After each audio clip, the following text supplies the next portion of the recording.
Buen día, hoy daremos inicio a este curso y empezaremos ya a impartir la temática.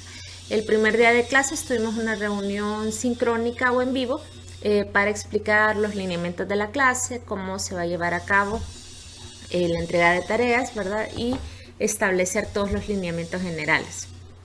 La asignatura de Psicología Educativa 1, como les mencioné, es muy amplia porque el área de la educativa es bastante amplia. Entonces empecemos por ver algunos conceptos. La psicología educativa, ¿qué es? Es una disciplina que estudia los procesos de enseñanza y aprendizaje. Aplica los métodos y las teorías de la psicología, aunque también posee los propios. Cuando hablamos de aprendizaje, es aquel cambio relativamente permanente en la conducta producto de la experiencia. Hay otros conceptos de aprendizaje ya más neuropsicológicos que hablan de cambios a nivel de estructuras cerebrales producto de la experiencia. ¿Por qué? Porque nuestro cerebro cambia cada vez que aprende. Y este concepto de aprendizaje y todo lo que es el proceso de enseñanza es muy amplio. Por eso, sí, como dice el concepto, aplicamos métodos de psicología, muchas cosas de repente ustedes ya las van a conocer, les van a sonar familiares, pero tiene otras metodologías particulares de la psicología educativa. Entonces nos vamos a apoyar sobre temas y conceptos que ustedes ya manejan de clases anteriores, como las evolutivas, como los psicodiagnósticos, anormal, mediciones, ¿verdad? Pero vamos a trabajar sobre eso y vamos a ir metiendo lo que son los matices específicamente de la educación o de la educativa. Entonces, dentro de esto, hoy es una breve introducción, ¿verdad?, para la temática. Tenemos un área muy importante dentro de la psicología educativa, es la investigación. Así como usted puede hacer investigación de cualquier área, la educativa también puede hacer uso de todos los métodos de investigación que usted ya aprendió. Esa es una de las particularidades de la psicología educativa, que involucra todas las otras áreas de la psicología. Usted necesita saber todo lo que usted aprendió hasta este momento para poder realmente aplicar algo de psicología educativa.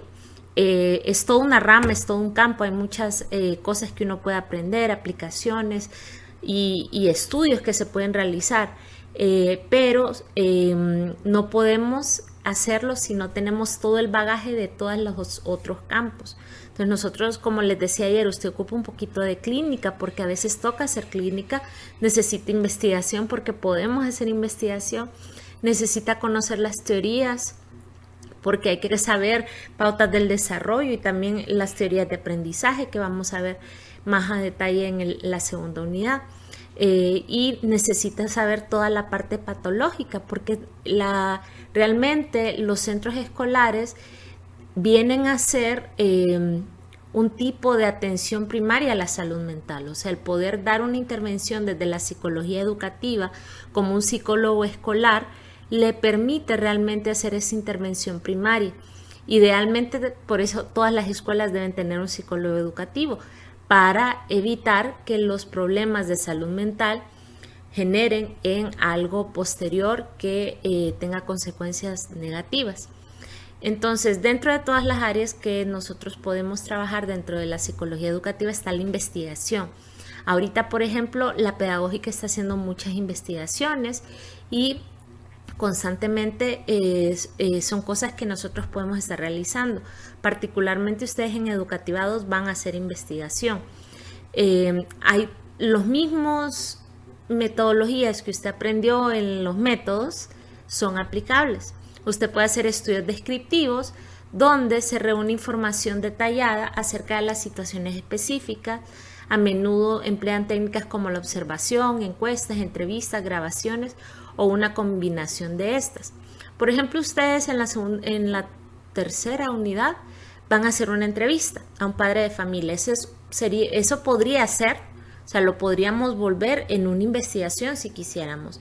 Si le damos toda la estructura, hacer un marco teórico, hacer un objetivo y nuestro medio podría ser la entrevista para recabar datos. Igual podemos hacer encuestas, podríamos para describir la opinión y lo que está pasando, lo que están viviendo las personas.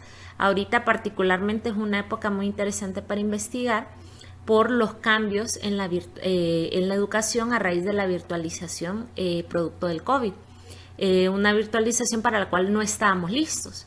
Entonces, muy interesante poder describir este fenómeno, ¿verdad? De cómo está impactando la educación, qué piensan las personas, cuál es la percepción, ¿verdad? Y ahí también va un poco en línea el foro de discusión. Recuerden que esta primera semana tienen que hacer el foro de presentación y posteriormente tienen que hacer el foro de discusión, donde vamos a hablar particularmente de este tema. ¿Cómo creen ustedes que va a impactar o que está impactando el COVID a la educación? Partiendo desde su propia experiencia, ¿verdad? Entonces, todo eso es descripción de un fenómeno. Podemos hacer uso igual dentro de la psicología educativa, estas investigaciones. O sea, son las mismas metodologías, solo que lo enfocamos a el entorno escolar, a todo lo que es educación, aprendizaje, ¿verdad? Tenemos también estudios correlacionales, que es la descripción estadística sobre la relación entre dos variables. Puede existir una correlación positiva, donde la relación entre dos variables en que ambas aumenten o disminuyen al mismo tiempo. Por ejemplo, yo podría inferir a mejor condición económica, mejor adaptación al aprendizaje virtual. Podría ser, pero tendría que medirlo para corroborarlo. Y una correlación negativa es que la relación entre dos variables en que un valor alto de una se asocia con un valor bajo en otra. Entonces, si uno sube, el otro baja. Entonces, por ejemplo, a mayor atención de los padres, menor incidencia de problemas de aprendizaje, por decir algo. Entonces, hay muchas correlaciones que también se pueden investigar. Podemos tener muchas hipótesis, pero realmente se deben de corroborar. En esta unidad vamos a hablar mucho acerca de investigaciones que se han hecho y lo que arrojan respecto a los aspectos afectivos de los estudiantes, el profesor y el papel de la familia y la escuela, ¿verdad? Entonces, son también muy interesantes estas investigaciones correlacionales porque nos permiten realmente identificar qué factores influyen. Entonces, por ejemplo, hay estudios acerca de cómo influye la actitud del docente en el rendimiento del estudiante. Entonces, si el docente tiene una expectativa positiva de su estudiante, probablemente el estudiante tenga un mejor rendimiento que si el docente tiene una baja expectativa del estudiante. Entonces, esto es lo que se conoce como el efecto Pigmalión o la profecía autocumplida. Y hay estudios que lo corroboran. Todo esto lo vamos a ir hablando más adelante también. Tenemos estudios experimentales, ¿verdad? Donde hacemos manipulación de variables y después registramos los efectos. Yo podría hacer un estudio experimental para ver cuál es la temperatura ideal para que los alumnos tengan un mejor rendimiento, y puedo tener 3 grupos del mismo grado y a uno lo tengo en un horno, ¿verdad? Sin ventanas, sin ventilación, a otro lo tengo con ventiladores y a otro lo tengo con aire acondicionado, o a los diferentes los tengo con aire acondicionado en diferente temperatura y ver qué pasa. Eso podría ser una investigación experimental, pero igual los límites son infinitos, o sea, se pueden hacer muchos experimentos. De hecho, para lo del efecto Pigmalión se hizo un experimento que les voy a contar más adelante. Pueden haber estudios experimentales de un solo sujeto, parece mentira, o sea, solo con uno, un experimento con uno. Sí se puede. Son intervenciones sistemáticas para estudiar los efectos de un tratamiento en un individuo, a menudo aplicándolo y luego retirándolo. Esto se usa, por ejemplo, mucho en la psicología educativa. Tenemos a veces esos casos particulares y que de repente usted puede tener una guía para trabajar TDAH, pero hay casos que son muy particulares, entonces se vuelve realmente un experimento a ver qué funciona con este niño, y de repente pruebo esto a ver si mejora, lo quito a ver si hay cambios y voy probando a ver qué funciona y qué le va ayudando. Y realmente así es que se han ido haciendo muchos de los programas de intervención. por ensayo y error. Y eso es una situación que se da mucho en la psicología educativa, especialmente cuando trabajamos con niños, problemas de aprendizaje. Nosotros podemos tener guías y pautas generales, pero a veces lo que nosotros proponemos como intervención no necesariamente le va a funcionar. Entonces ahí es donde es importante hacer un proceso de evaluación para después hacer los cambios pertinentes. O sea, es un proceso constante de evaluación y cambio. Entonces, y si ya usted lo escribe, ¿verdad? Y lo pone en un papel, ya se vuelve pues un estudio experimental de un solo sujeto. También tenemos los estudios de microgenéticos. Estos son una observación detallada y análisis de los cambios que ocurren en un proceso cognitivo conforme el proceso se desarrolla durante un periodo de varios días o de varias semanas. Igual se vuelven estos estudios cuando estamos tratando de evaluar ciertos fenómenos, ciertos grupos de personas que de repente comparten ciertas características y los observamos de manera detallada y realizamos un análisis de las diferencias que van ocurriendo y cómo va desarrollándose su aprendizaje. Quien hizo por primera vez un estudio de este tipo fue Piaget. Piaget estudió a sus hijos, o sea, toda la teoría del desarrollo de Piaget, las etapas de Piaget, vienen del estudio con sus hijos. Entonces él los observaba y iba documentando los cambios que se iban dando. Igual hace 2 años empezó un estudio microgenético con los niños que habían nacido cuando sus mamás tenían Zika. Entonces, como muchos niños nacieron con microcefalia, entonces se está estudiando a ver qué efectos hay en estos niños y también en otros niños que de repente hubo Zika en otra etapa gestacional y que aparentemente el cerebro se desarrolló bien, pero se está viendo a ver si realmente el desarrollo es normal. Uno no puede saber si un niño es normal hasta que tiene 7 años y yo les digo, y ya puede leer, escribir y habla bien. Hasta ahí usted puede decir que el niño es normal. El bebé nace y de repente usted lo ve bonito, lindo, hermoso, precioso como todos los bebés, pero realmente un niño sano es un milagro. O sea, hay muchas cosas que pueden salir mal en el proceso de un embarazo, de un parto, que pueden generar microlesiones y que pueden manifestarse hasta que el niño tiene 5, 6, 7 años y que ya empieza la vida escolar. Entonces, estos estudios microgenéticos pues estudian esos grupos que de repente tienen ciertas características para identificarlos y ver cómo se va desarrollando. ¿Okay? Entonces, es muy interesante la investigación educativa. Bueno, como toda la investigación en general, ¿verdad? Pero particularmente en psicología educativa nos enfocamos en esos procesos, cómo afecta el aprendizaje, cómo afecta algunos aspectos del desarrollo que después van a desembocar en problemas a nivel de rendimiento escolar. Entonces, hay mucho que estudiar en educativa. Pensé hacer una investigación, pero la verdad que en esta clase hay mucho contenido y quería que vieran más lo de diagnóstico e intervención. Entonces, por eso no lo hicimos, pero igual vamos a tener algunas oportunidades de poder hablar de algunos fenómenos, analizar algunas investigaciones. Vamos a ver, ¿qué más vamos a ver en psicología educativa? Vamos a hablar de las teorías. Como les digo, estas teorías hay algunas que ustedes ya las conocen, ya las han oído. Si ustedes conocen a Piaget, a Freud, a Erik Erikson, ¿verdad? Ya son viejos conocidos desde psicología general. Pero vamos a ir ampliando, ¿verdad? En otras teorías que tal vez sí conocen, como la del conductismo de Watson y Skinner, la teoría de procesamiento de información de Ebbinghaus, si se acuerdan de cómo procesamos la información para llegar a la memoria a largo plazo, y la teoría cognitiva social de Albert Bandura. Todas estas son teorías que ya conocemos, ¿verdad? Y vamos a conocer algunas nuevas, como la teoría de Lev Vygotsky de las zonas de desarrollo próximo. Desde los 80s, porque no es nada nuevo, está de moda lo que es el constructivismo en la educación. Todavía no se termina de aplicar, por lo menos en nuestro país, pero en los países del primer mundo sí se trabaja a través del constructivismo. Y eso del constructivismo está basado en la teoría de Lev Vygotsky, que es el Mozart de la psicología. Vamos a aprender de él en la segunda unidad.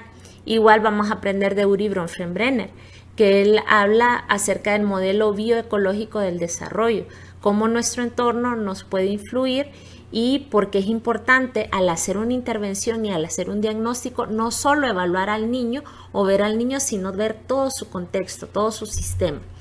Entonces, vamos a ver estas y otras teorías, ¿verdad?, que son muy interesantes y que nos aportan elementos a entender el fenómeno de la educación, aprender a entender por qué y cómo aprendemos.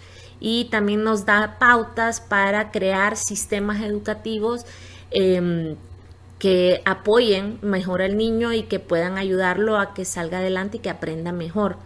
Uno de los problemas de las teorías conductistas que la educación está basada en conductismo, o sea, estímulo-respuesta. Usted hizo bien la tarea, le doy la nota completa, le hizo mal, le pongo 0. Entonces, eso es puro conductismo, pero realmente se ha entrado a ese dilema de que si el alumno realmente está aprendiendo o simplemente estudia para aprobar, memoriza para aprobar. Entonces, ¿cuál es el problema de este modelo? Que tenemos muchos profesionales que de repente pasaron sus clases. O sea, yo conozco un montón de gente que es excelencia académica, pero es muy mal profesional. ¿Por qué? Porque solo se dedicó a aprobar clases, no a aprender realmente. Entonces, el estudio de las teorías nos va a permitir hacer este tipo de análisis para poder adentrarnos un poco más en el conocimiento de qué es ese aprendizaje significativo, que es otra teoría, la teoría del aprendizaje significativo, y qué factores lo pueden propiciar. Entonces, vamos a ver y repasar algunas de las teorías viejas, ¿verdad? Vamos a ver un poquito más el enfoque a la educación, no tanto a nivel de desarrollo, pero sí cómo afecta la educación, y vamos a introducir nuevas teorías, ¿verdad?, dentro del aprendizaje. Hay muchas teorías de aprendizaje, vamos a ver las principales, ¿verdad? Y como dijimos, lo vamos a hacer a través de exposiciones suyas. Igual yo siempre les voy a estar apoyando, ¿verdad? Entonces, todos estos son temas muy interesantes, ¿verdad? Y que avalan a lo que es la psicología educativa. Y finalmente, vamos a hablar algunos temas que debemos de considerar al momento de hablar de psicología educativa. Es el tema de la legislación. Esto también se ve más a profundidad en Educativa 2, pero sí es importante que nosotros conozcamos algunos aspectos de legislación educativa. Por ejemplo, ustedes sabían que es ilegal que un niño en Honduras que un niño repruebe primer grado. O sea, usted está obligado a pasar al niño a primer grado. Incluso, creo que ahorita lo ampliaron, estaba hasta tercer grado, usted no puede reprobar a ningún niño. Y se estaba hablando de dejar eso hasta sexto grado, o sea que es prohibido que que un niño repita grado, que un niño se aplace, ¿verdad? Entonces, ¿qué ha provocado esta legislación educativa? Pues desastres, porque está el maestro que se desmotiva, ¿verdad?, por el hecho de que, no importa que le exija, igual al final lo tengo que pasar. Está el padre que se acomoda, usted sí, y que solo quiere que su hijo pase. Y el alumno igual se acomoda, que solo quiere ir pasando de grado, no le interesa si aprende o no. Entonces, ¿cuáles son las consecuencias de esto? Que nosotros tenemos niños de cuarto, quinto, sexto, en colegio, que no saben leer, que no saben escribir, porque fueron siendo promovidos, aunque no tuvieran las competencias. Entonces llegan un momento donde estos alumnos topan, o sea que ya no pueden, ¿verdad? O sea, porque no entienden, porque no pueden estudiar solos, y generalmente lo que hacen es que se retiran. Entonces, por eso ha crecido mucho el número de ninis, niños que ni estudian ni trabajan. Entonces, es un fenómeno que se está dando y tiene que ver, nace de esa legislación educativa. También otra ley que nos ha venido a amargar a los psicólogos educativos es el tema de que el niño ingrese de 5 años a primer grado. Neurológicamente el niño no está preparado para aprender a leer y escribir a los 5 años. O sea, el cerebro necesita tiempo. Entonces, pero a veces los papás, por ahorrarse un año, ¿verdad? O porque como el niño es muy bueno con el celular, para ellos el niño como maneja el celular, entonces el niño es genio, ¿verdad? Entonces quieren que ya esté en primer grado. Y a veces de repente el niño se puede ir adaptando, pero recuerden que el desarrollo tiene que ser íntegro. No solo es que pueda manejar los conceptos, sino también la parte de desarrollo psicosocial, las relaciones interpersonales. Entonces, a largo plazo, la gran mayoría de los niños que ingresan muy pequeños a primer grado van a tener problemas. Muchos pueden ser académicos, ¿verdad? Porque su cerebro no se terminó de desarrollar y lo que necesitaba era tiempo para poder captar los conceptos. O puede ser a nivel social, que son socialmente torpes. Entonces, por eso siempre es bueno el tema de que el niño vaya de acuerdo a su edad, y si realmente nosotros queremos que un niño vaya más adelantado, hay que hacer una evaluación no solo de las capacidades del niño, sino también intelectuales, sino también sociales, ¿verdad? Y de todos los componentes para que su desarrollo sea de la mejor manera. Pero ¿qué sucede? Entonces, a veces los padres de repente no entienden esta situación y tienen una legislación que los respalda. Entonces, esto trae consecuencias a nivel educativo. Imagínense, niños, y hay papás que a los 4 años los quieren meter a primer grado, ¿verdad? Entonces, y hay comunidades y escuelas que los dejan. Entonces, tenemos a veces cipotes de colegio que a los 15 años están en la universidad. Pero son muy pocos realmente los que tienen éxito y que tienen claro un panorama de qué es lo que quieren, porque a esa edad están muy jóvenes. Entonces hay que considerar estos temas de legislación educativa por las consecuencias que esto tiene, ¿verdad? A largo plazo. A veces de repente nosotros solo vemos el momentito, ¿verdad? Pero no conocemos todo lo que conlleva y todo lo que esto puede traer.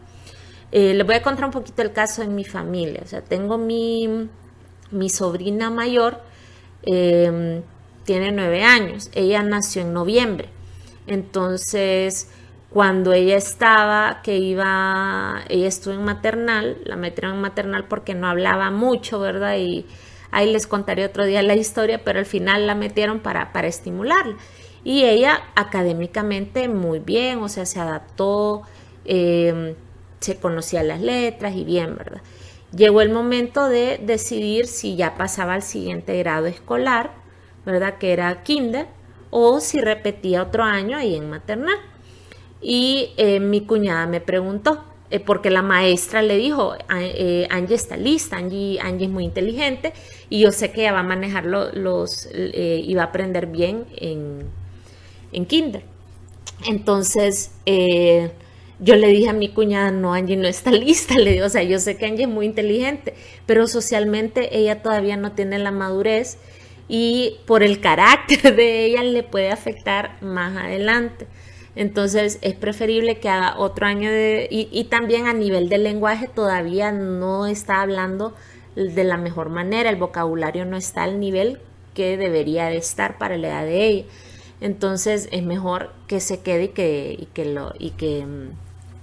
y que repita maternal, ¿verdad? Que no le afectaba nada. Entonces me hicieron caso, gracias a Dios. Pero tengo otro primo que de la misma edad nacieron como una semana de diferencia y el otro primo no hizo caso. Entonces, el otro, ¿cuándo notamos realmente la diferencia? Cuando los niños fueron a primer grado. Bueno, tengo mi hermano que sí me hizo caso y tengo 2 primos que no me hicieron caso, de los 2 lados de la familia. Entonces, ella está en una escuela bilingüe, entonces ella cumple en noviembre. El ministerio permite que usted cumpla los 6 años hasta diciembre del año en que usted se matricula. Entonces, o sea, legalmente mi sobrina Angie podría haber ingresado de 5 años a primer grado, pero sin ningún problema. Pero ahí fue donde se tomó la decisión mejor que se esperara. Entonces, ¿cuándo notamos nosotros realmente la diferencia? En primer grado. Miren, los hijos de mis primos les costaba, o sea, porque no estaban acostumbrados al ritmo, no eran independientes, todavía ahorita están empezando cuarto grado y con esta virtualidad vieran cómo les ha costado adaptarse, porque no son independientes, no tienen buenos hábitos, les ha costado aprender, y no porque no tengan la capacidad, sino porque necesitaban más tiempo. O sea, a veces simple y sencillamente es dejar al niño crecer a su propio ritmo, y lastimosamente a veces los padres y a veces hasta el mismo docente quiere llevarlos a un ritmo acelerado. Gracias a Dios mi hermano me hizo caso y Angie es súper independiente, muy madura, es de las más grandes de su grado, a todos los manda, ¿verdad? Pero académicamente realmente le favorece, incluso ahorita con lo virtual, ella solo la pone, la dejan conectada y no tiene ningún problema. Dentro de sus compañeros, entonces los que son más grandes realmente tienen esta condición, y los que son más chiquitos, los que entraron pequeños, están dando mayor dificultades. Entonces esos meses, esos años marcan la diferencia. Y si hay escuelas, por ejemplo en la americana, tengo una amiga que es psicóloga y trabaja ahí, porque hemos tenido esta discusión, tengo varias amigas psicólogas y maestras, y en la americana sí le exigen que el niño tiene que haber cumplido los 6 años en julio para poder entrar a primer grado, y no le aceptan, y no importa si trae una evaluación o lo que sea, si no cumple los 6 años, por tarde, creo que hacen algunas excepciones en agosto, pero porque sí es importante, y a veces los papás en kinder no lo ven, ¿verdad? Y los quieren meter chiquitos y los van adelantando, y después entran muy pequeños a primer grado, y ya después son las consecuencias y los ayes, ¿verdad? Por no haberle dado ese tiempo a los niños. Y lastimosamente tenemos una legislación que lo permite. Entonces, ¿qué sucede? El niño entra pequeño, entra inmaduro, ¿verdad? No está preparado neurológicamente para aprender, y todavía termina el año, y aunque no haya adquirido las competencias, usted está obligado a pasarlo. Entonces se vuelve un grave problema, porque entonces va acarreando esas dificultades, ¿verdad?, por años, y eso afecta su autoestima y afecta su rendimiento en general. Entonces vamos a estar hablando bastante de estas dos leyes en particular. También el papel de los psicólogos. Hasta hace poco, ya en el reglamento de centros escolares de 2015, nos volvieron a meter a los psicólogos escolares, y ya está la estructura de que debe de haber un servicio de psicología infantil en preescolar, primaria y secundaria, que antes no había. Entonces, a raíz de que empezaron a ver este montón de problemas de aprendizaje, de problemas emocionales, entonces ya está la legislación, pero todavía no se aplica, porque todavía no hay plazas a nivel público para estos psicólogos. Pero sí en las escuelas privadas, la mayoría tiene su psicólogo, y ya está la figura legal para que usted lo puedan contratar como un psicólogo escolar. Entonces, por eso es importante conocer un poco de lo que es la legislación educativa. Y también vamos a conocer acerca del currículum nacional básico, para que vean cómo está estructurado, los diferentes grados y algunos cambios que han habido, ¿verdad? Y cómo se formulan, ¿verdad?, las clases y los currículums. Eso lo vamos a ver la próxima semana, en la próxima clase. También vamos a hablar acerca del papel del docente. El docente es el segundo papá, ¿verdad? Y realmente el docente afecta, pues, o sea, todos hemos tenido buenos docentes y malos docentes que nos han marcado para bien o para mal. Entonces, vamos a analizar, tenemos todo un capítulo para que hagan catarsis, ¿verdad?, de todos sus docentes, porque hay de todo. Y vamos a analizar la importancia del docente en la educación. O sea, hay docentes que han marcado de forma positiva y le han dado la vuelta a la vida de las personas, y otros que los han marcado de manera negativa, que se han retirado de los estudios y ya no quieren saber nada de la escuela. Entonces, es importante analizar el papel de ellos. Y finalmente vamos a tratar de contestar a lo largo de esta clase la pregunta del millón: ¿qué es una buena enseñanza? O sea, una buena enseñanza es cuando yo saco 100%, o una buena enseñanza es cuando realmente yo adquiero habilidades que antes no tenía que puedo y que puedo poner en práctica en la vida real. Entonces, a pesar de que este curso es virtual, eso no nos impide que lo que nosotros aprendamos a lo largo de esta clase lo podamos aplicar el día de mañana cuando hagamos ya nuestra práctica profesional y nuestra vida laboral. No podemos ponerle excusa, ay no, es que esa clase la llevé virtual, entonces no aprendí mucho. Porque al final el aprendizaje también depende mucho de nosotros, de nuestra actitud. Y como les mencionaba, aunque no vamos a tener la experiencia vivencial, porque las escuelas están cerradas, sí es importante que aprendamos por lo menos a nivel teórico y que nos comprometamos también en el día a día, más adelante, ya cuando se pueda, poner en práctica lo aprendido, ¿verdad?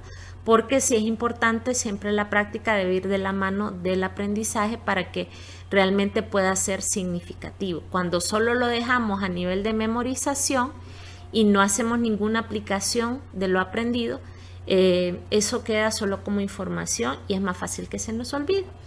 Entonces vamos a estar analizando estos temas, son temas que debemos de considerar a lo largo de la clase. Es una clase muy bonita y espero que aprendan, ¿verdad? Y que la disfruten. Por esta semana esto sería pues todo. Recordarles siempre estar pendiente de los videos, de las comunicaciones, ¿verdad? Que van a estar a través de Microsoft Teams. Un saludo.